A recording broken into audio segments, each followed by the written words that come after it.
Le aprecio mucho al gobernador del Banco de México. Alejandro, ¿cómo estás? Muy buenas tardes. Joaquín, un gusto saludarte. Muy buenas tardes. Alejandro Díaz de León.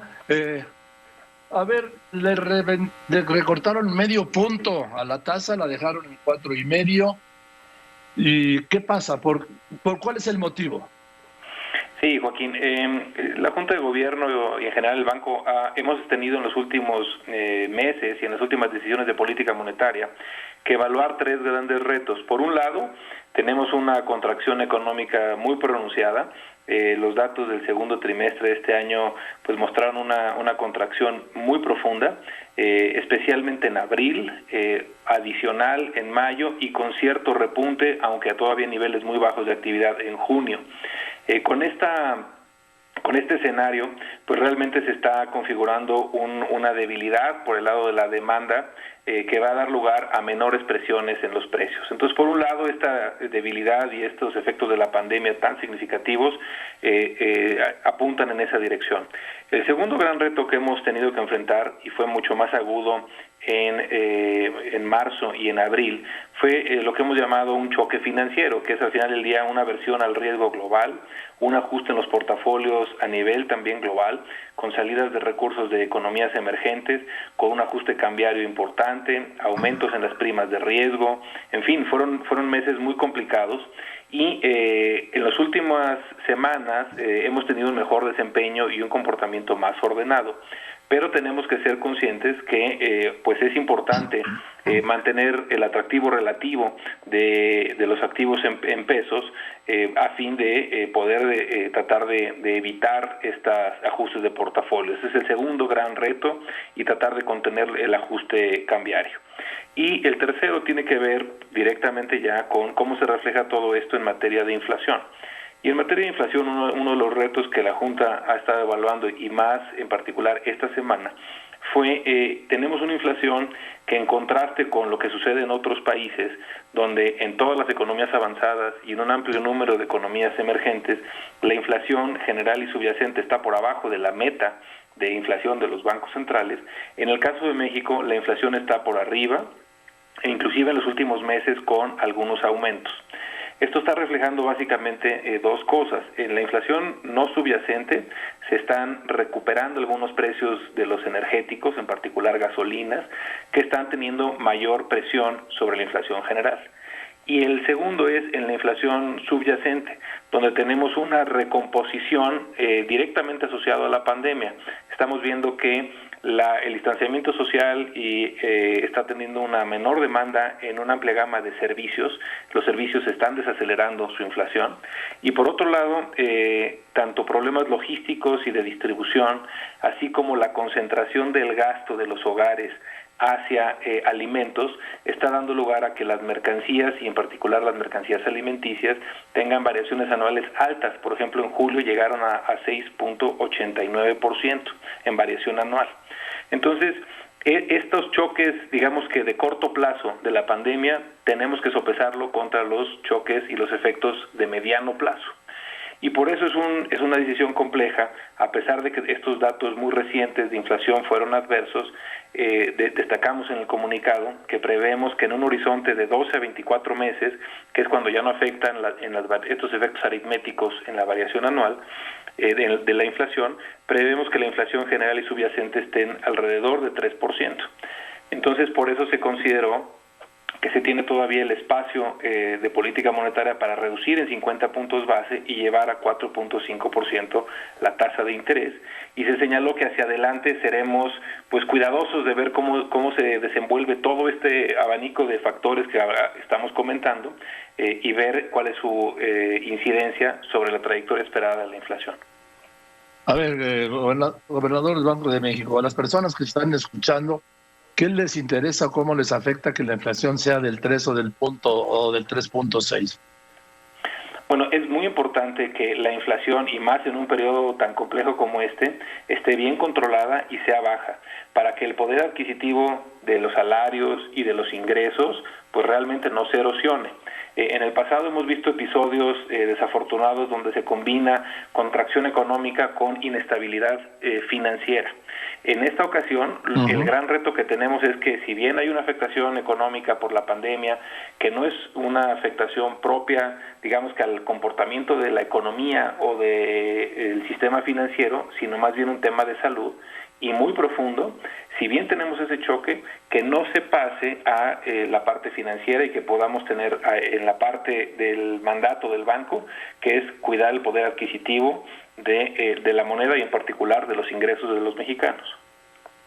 Gobernador del Banco de México, Alejandro Díaz de León, y eso que el gobierno de México no ha apoyado como otros países, no hablo de montos cerrados, sino de porcentualmente a lo que es a la micro, pequeña y mediana industria para la protección de las empresas, para la protección de los empleos. Lo que hemos visto es que en los diversos países hay una gran heterogeneidad entre el tipo de estímulo y de apoyo que se han dado tanto al empleo como a los hogares y a las empresas. Y esto depende de varios factores, tanto del espacio que se tenga, obviamente las economías que son monedas de reserva como en Estados Unidos, pues pueden tener una capacidad de financiamiento de gasto diferente, pero en otras emergentes, como tú apuntas, han sido, han tomado mayores acciones en esa dirección.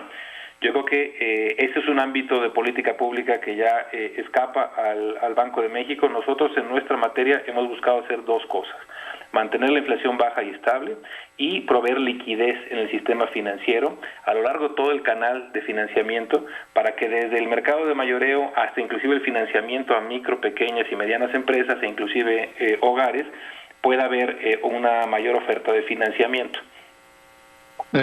Alejandro Díaz de León, el tema que vemos e escuchamos, yo a través de tantos años, cada vez que algún funcionario dice en alguna crisis o en algún problema ya tocamos fondo, pero obedece más bien a un deseo que a una realidad, porque yo creo que en esta crisis donde ya oficialmente hemos tocado fondo, yo creo que todavía no sabemos dónde está el fondo. Yo creo que, como tú apuntas, el reto no es nada más identificar cuándo se toca el fondo, sino salir del fondo. Y ahí es donde está parte también del reto, que en este momento gravita sobre todo en la parte de salud. Sabemos que la ausencia de un tratamiento eficaz contra el COVID-19 y la ausencia de una vacuna, pues han estado retrasando y han estado postergando estas medidas de confinamiento, que tienen un poco también pues a muchas actividades económicas prácticamente en una suspensión por una cuestión sanitaria. Entonces, en la medida en la que se pueda tener un menor ritmo de contagio, que se pueda tener estas medidas de interacción reducida, acotada, sobre bases seguras, que puedan al menos en parte recuperar la actividad productiva, pues podremos tener menor afectación económica y sobre todo en la ciudadanía, que también ha visto mermado el empleo de una manera muy significativa y también los ingresos de muchos hogares. Gracias. Yo también he aprendido en las desgracias naturales que, por ejemplo, las inundaciones, solo se ve la dimensión del daño cuando bajan las aguas. Y me parece que aquí también, el día que bajen las aguas de las crisis económicas y de la sanitaria, veremos cuál es la real dimensión de los daños. No sé si se aplica también. Yo creo que sí, y un poco a lo que podríamos llevar esta reflexión es qué tan difícil va a ser, por ejemplo, recuperar el empleo y los empleos que se han perdido. Y yo creo que esa va a ser una dimensión muy clara de que no vamos a acabar de dimensionar el daño hasta que no veamos la dificultad que va a tener la economía para generar y reponer esos puestos de trabajo que se han perdido con motivo de la pandemia. Ahora, he escuchado para esto de la recuperación, ya han recorrido todas las expresiones de la BESI, que el presidente dice que va a ser en forma de V, el secretario de Hacienda dice que va a ser como la palomita de Nike. He escuchado a alguien que habla de la U, o sea, una caída, un lecho largo y luego subir, e incluso me han hablado de la W. El gobernador del Banco de México, ¿el Banco de México cómo la ve? Bueno, pues te diría, y no por entrar al debate de las letras, pero en nuestro informe trimestral anterior hablamos de 3 posibles escenarios, precisamente porque no es nuestro ámbito el de salud o el de identificar cuál es el patrón epidemiológico más probable. Identificamos 3 posibles escenarios. Uno era que le llamamos de V, uno segundo de V profunda y uno tercero que fue de U profunda. Y esto refleja que en los 3 tenían una caída muy significativa y básicamente el reto o la diferencia entre ellos va a ser el ritmo de recuperación. En el banco no quisimos pues considerar que había uno más probable que los demás. Pensamos que al no tener claridad del choque y su evolución en tema de salud, convenía tener mejor estas 3 posibilidades. Pero sí, claro, si no se tienen claro la profundidad de los males, es muy difícil hacer un diagnóstico. Correcto, sí.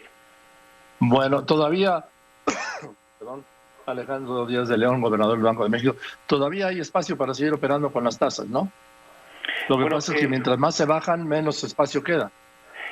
Y como tú apuntas, hemos ya tenido 5 decisiones de medio punto, las últimas 5 decisiones, y ya habíamos tomado algunas previas de 25 puntos base, de un cuarto de punto.